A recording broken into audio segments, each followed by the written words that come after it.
Good evening. My name is Christopher, and before I start talking about the disadvantages to my opponent's policy claim, I'd like to touch on a few ideas that my partner said about their significance claim. Their significance claim is that the youth between the ages of 16 and 19-year-olds are more likely to engage in car accidents than a young adult who get their license at the age of 19. Yes, this may be true, but what they neglect to say is that fewer teens are driving now than they have ever before.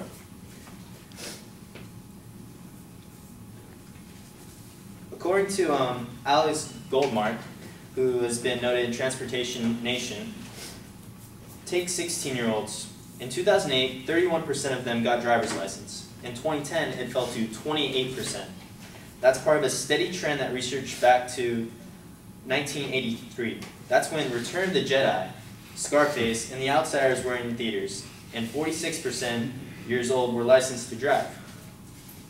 You may be asking yourselves, why are teens less motivated to drive? Well, also according to Brian Wheeler, recent research suggests many young Americans prefer to spend their money and time chatting to their friends online as opposed to more traditional pastime of cruising around in cars.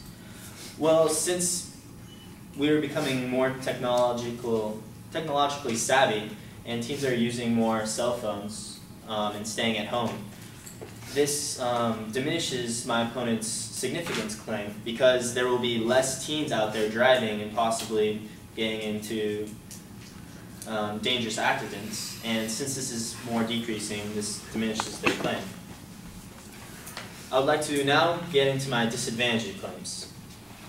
I will be speaking about if their policy of teen drivers being, if the driving age is raised from 16 to 19, it will negatively affect teens, parents, car companies, and insurance companies.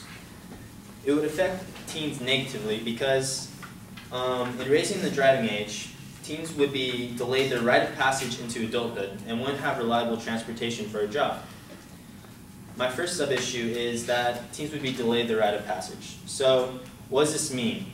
Teens, it basically means that teens are being delayed their right into adulthood, that they're being more babied, restricted, or nurtured.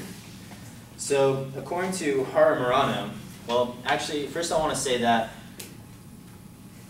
they're being infantilized or being kept from adults because of the restrictions that are placed on them, and changing the driving age from 16 to 19 would be another restriction. Now, talking about restrictions, according to Haru Murano, in recent surveys, Robert Epstein, who's a psychologist, found that American teens are subjected to twice as many restrictions as incarcerated felons. So before teens are even given the chance to prove themselves, they are degraded lower than incarcerated felons who abuse their right to do anything, really.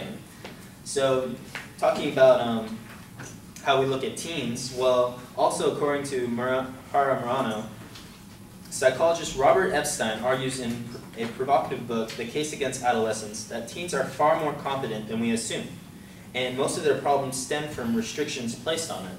So by putting more and more restrictions on them, we're babying them and causing more problems, such as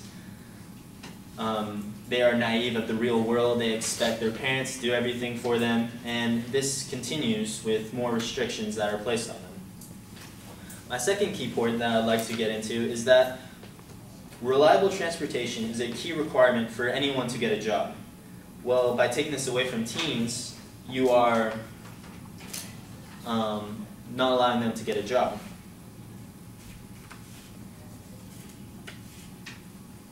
I'd like to say that having reliable transportation is important to getting a job. According to the United States Department of Labor, accessible, reliable transportation is one of the most critical and perhaps least appreciated components of becoming an active, productive member of the workforce for many American teenagers. So you may argue that, yes, you can carpool, you can take the bus. Well, having your own car is a lot more convenient. You can go to a job whenever you want, when you have the time. You can say, it opens your availability for the workforce. You can get an internship off campus that you'll have reliable transportation and that you can go to whenever you want. My second point, negative disadvantage for my opponent's claim, is that parents would be greatly inconvenienced because they wouldn't have an older team to run errands for them. Take, for example,